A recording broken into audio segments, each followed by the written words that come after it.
Hello friends, this is Harish and welcome to the epic nursing. दोस्तों, आज अपने start करने जा रहे हैं इसेंशियल ड्रग्स। एक अलग ही टॉपिक दिया गया है राजस्थान सीएचओ में इसेंशियल ड्रग्स के नाम से। तो उसमें अपन जो भी कंप्लीट कैटेगरी वाइज ड्रग्स हैं उनको सम अप कर देंगे कुछ 15-20 वीडियोज़ में। ठीक है, तो आज अपने स्टार्ट करने जा रहे हैं जो वैक्सीन्स हैं अपनी यूनिवर्सल इम्यूनाइजेशन प्रोग्राम के अंतर्गत, उनको अपन शामिल करने जा रहे हैं इसमें। ठीक है, तो चलिए स्टार्ट करते हैं।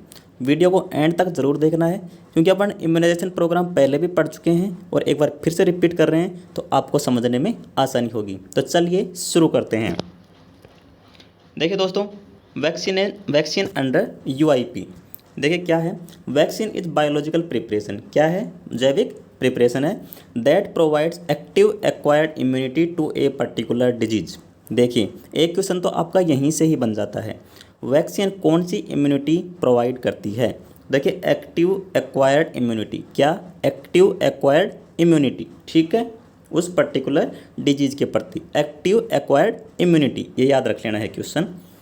नेक्स्ट देखिए, vaccines which are currently under universal immunization program UIP are listed below. और ये यूआईपी स्टार्ट कब हुआ था? ये 1985। इसको भी अपने को याद रख लेना है, ये भी डायरेक्ट क्वेश्चन कई बार पूछा जा सकता है। यूआईपी की फुल फॉर्म भी पूछी जा चुकी है और ये सन भी पूछी जा चुकी है, दोनों ही क्वेश्चन अपने को याद कर लेने हैं। तो देखिए, वैक्सीन स्टार्ट करते हैं अपन। सबसे पहले वैक्सीन आती है बीसीजी।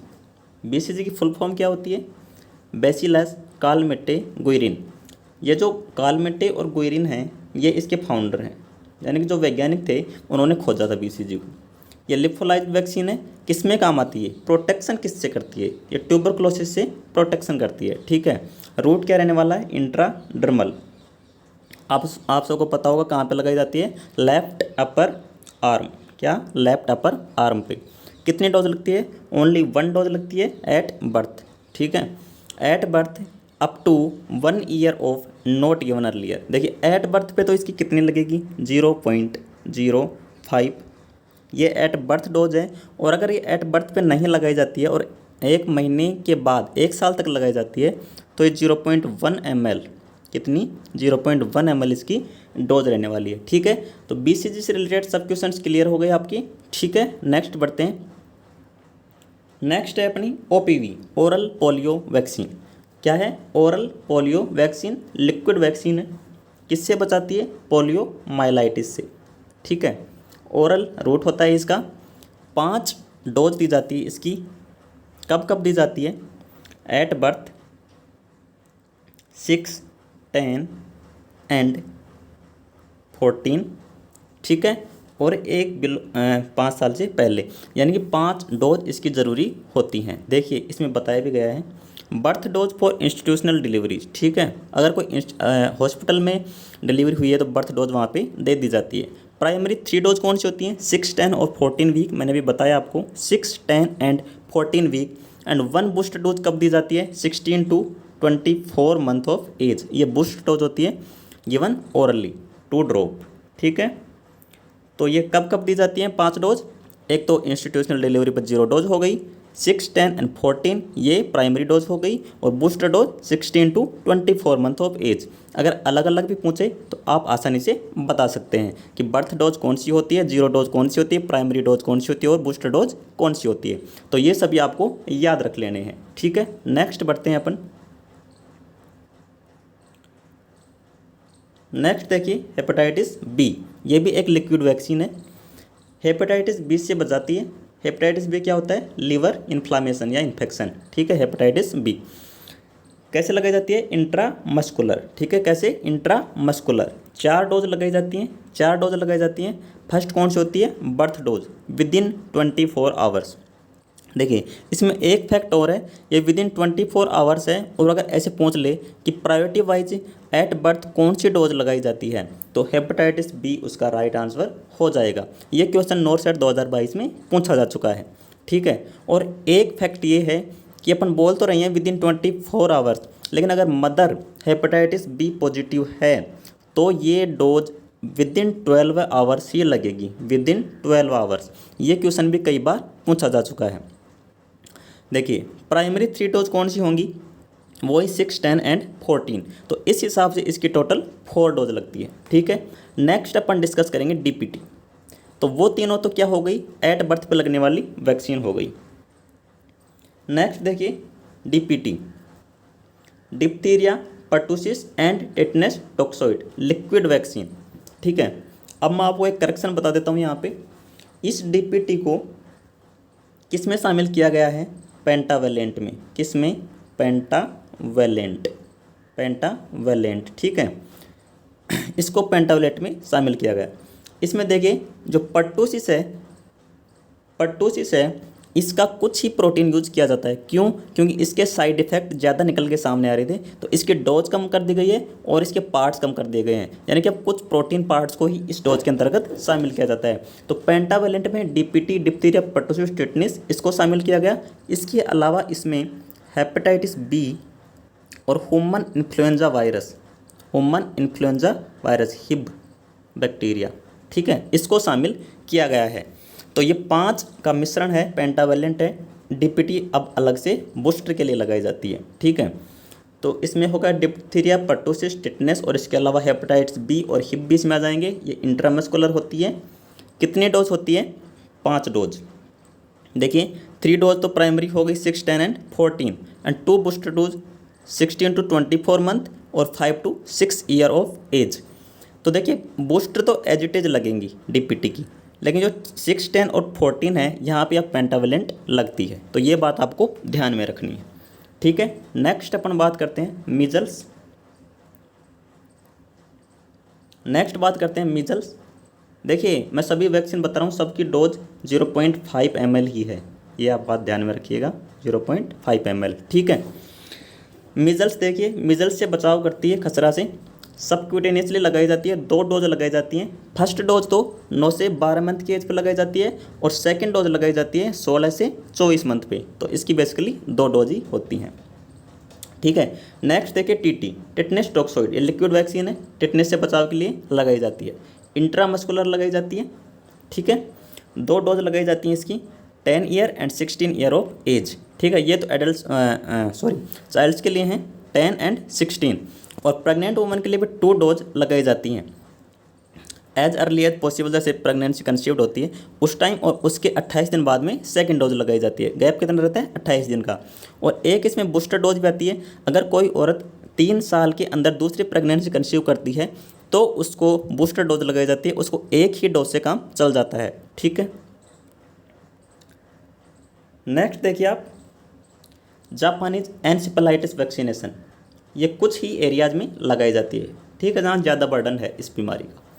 ठीक है, एक ब्रेन फीवर होता है जापानीज एनसेफेलाइटिस, जिसमें ब्रेन की लेयर्स जो होती है वो इन्फ्लेम्ड हो जाती हैं। तो ये सबक्यूटेनियस रूट से लगाई जाती है और 2 डोज लगाई जाती हैं। देखिए 9 से 12 मंथ पे लगती है और एक 16 से 24 मंथ पे लगती है। ठीक है, ये बात आपको ध्यान में रख लेनी है। देखिए यहाँ पे हिब को अलग से दिया गया है, लेकिन हिब आजकल पेंटावेलेंट में ही शामिल कर लिया गया है। ये देखिए मैंने आपको बता दी थी, Hib plus DPT plus hepatitis B. ठीक है, ये पूरे इंडिया में चल रहा है। Hib pneumonia and Hib meningitis, ये दोनों से बचाव करती है। मेनिंग्स जो ब्रेन लेयर होती हैं उनसे और न्यूमोनिया से भी बचाव करती है। इंट्रामस्कुलर, इसकी 3 डोज, ये पेंटा की लगती हैं आजकल 3 डोज। ठीक है, 6, 10 एंड 14, ये मैंने आपको बता दिया था। ठीक है, नेक्स्ट देखिए कॉन्ट्रा इंडिकेशन एंड प्रिकॉशंस क्या है वैक्सीन रिलेटेड, ये भी अपन देख लेते हैं। प्रिकॉशन क्या है और कॉन्ट्रा इंडिकेशन क्या है। ठीक है, देखिए recipient of any vaccine should be observe for an adverse reaction, यानी कि अगर आप किसी को वैक्सीन लगा रहे हो तो आप उसको 15-20 आधे घंटे तक बैठा के रखो, ताकि कोई भी अगर एडवर्स रिएक्शन सामने आता है तो आप उसको मैनेज कर पाओ। ठीक है, नेक्स्ट देखिए एनाफाइलैक्सिस थ्रू रेयर, एनाफाइलैक्सिस यानी कि एलर्जी इनसे रेयर होती है फिर भी can occur and epinephrine adrenaline must always be immediately available whenever immunization is given. Drug of choice क्या होती है एलर्जिक रिएक्शन की, एपिनेफ्रिन या एड्रेनालिन, तो ये हमेशा अवेलेबल होनी चाहिए आपके पास में जब भी आप वैक्सीनेशन साइट पे कर रहे हो। ठीक है, serious adverse event including anaphylaxis, collapse, shock, encephalitis, encephalopathy और febrile non febrile convulsions occurs following a dose of any vaccine, a subsequent dose should not be given. अगर किसी वैक्सीन का वो पता चल गया है कि इससे इनको ये सब चीज़ें हो रही हैं, तो आप आगे आगामी जो वैक्सीन देने वाले हो वो नहीं देनी है उसको, ठीक है। ये बात हमेशा ध्यान रखना है। नेक्स्ट देखिए, immunization should be postponed in acute illness which may limit the response to immunization, but minor infections without fever और systemic upset are not contraindication. यानी कि माइनर जो इन्फेक्शन है वो चल सकते हैं, लेकिन अगर तेज़ बुखार आ रहा है, सिर दर्द वगैरह हो रहे हैं, तो ऐसी चीज़ें अपने को अवॉइड करनी चाहिए। ऐसी चीज़ों में अपने को कॉन्ट्राइंडिकेटेड करना चाहिए। A definitive reaction to a preceding dose is a determine contraindication, ठीक है, डेफिनेटिव कॉन्ट्राइंडिकेशन, ठीक है। नेक्स्ट देखिए आप, if alcohol or other disinfecting agent is use to wipe the injection site, it must be allowed to evaporate, otherwise inactivation of a vaccine may occur, ठीक है। अगर अपन live vaccine दे रहे हैं और अपने डिसइंफेक्ट किया है हैंड या जहाँ भी साइट है उसको एल्कोहल स्वैब से, तो अपने को उसको सूखने देना है, इवापोरेट होने देना है वैक्सीन साइट से, ठीक है। क्यों? क्योंकि वो इनएक्टिवेशन है वैक्सीन, और वो इवापोरेट नहीं होगी तो इन्फेक्शन बढ़ेगा वहाँ पे, ठीक है। तो ये बात अपने को ध्यान में रख लेनी है। देखिए, the intramuscular route must not be use in patient with bleeding disorder such as haemophilia और थ्रोम्बोसाइटोपिनिया, ठीक है। IM का यूज कम करना है। इसके अलावा अपन सबक्यूटेनियसली या इंट्राडर्मली यूज कर सकते हैं, ठीक है। कई वैक्सीन्स में अवेलेबल होता है, अगर अवेलेबल नहीं है तो आप उस हिसाब से मैनेज करना पड़ता है। नेक्स्ट देखिए, in the case of a severe reaction to diphtheria, pertussis and tetanus vaccine DPT vaccine, the pertussis component should be omitted and the vaccine completed with diphtheria and tetanus vaccine DT vaccine। जो मैं आपको बता रहा था कि जो pertussis है उसके बहुत सारे साइड इफेक्ट देखे गए, उसकी वजह से गवर्नमेंट ने पहले ही pertussis के कुछ भाग को हटा लिया है, ठीक है। फिर भी अगर एडवर्स इफेक्ट आते हैं तो आप DT ही दे सकते हैं, ठीक है। नेक्स्ट देखिए, हाइपर सेंसिटिविटी में occur to anti microbial preservatives to egg protein in vaccine. जैसे किसी को अंडे से एलर्जी है और उसको वो वैक्सीन लगाई जाए तो कुछ पार्ट होने की वजह से उसको वो एलर्जिक रिएक्शन दिख सकते हैं, तो आप उसकी टेस्ट पहले ही कर सकते हैं। एडवर्स रिएक्शन क्या हो सकते हैं वैक्सीनेशन के? Local reaction including inflammation and lymphangitis may occur, sterile एबेस्कस में डेवलप इंजेक्शन साइट, यानी कि मवाद बन सकती है या फिर इन्फेक्शन इन्फ्लामेशन हो सकता है साइट पे, ठीक है। फीवर हो सकता है, हेडेक हो सकता है, जो अपन PCM काम में लेते हैं। PCM तब भी काम में लेंगे तब ज़्यादा दिक्कत हो रही हो, नहीं तो नॉर्मली हो जाता है। मेलेज starting a few hours after injection and lasting for 1 to 2 days, ये हो सकती है। थकान हो सकती है 1-2 दिन तक, जो अभी कईयों में कोविड वैक्सीनेशन होता है उनमें भी ये दर्द और थकान देखी गई थी, ठीक है। Hyper sensitive reaction can occur including rarely anaphylaxis हो सकता है। अपने हमने ऊपर बताया कि एपिनेफ्रिन तैयार रखना है, क्या एपिनेफ्रिन एड्रेनलिन तैयार रखना है, ठीक है। तो ये था बेसिकली इसेंशियल जो अपन वैक्सीन्स हैं उनके बारे में। इसेंशियल ड्रग्स के अंदर ये पोर्शन आता है तो हमने इसको पढ़ा दिया है।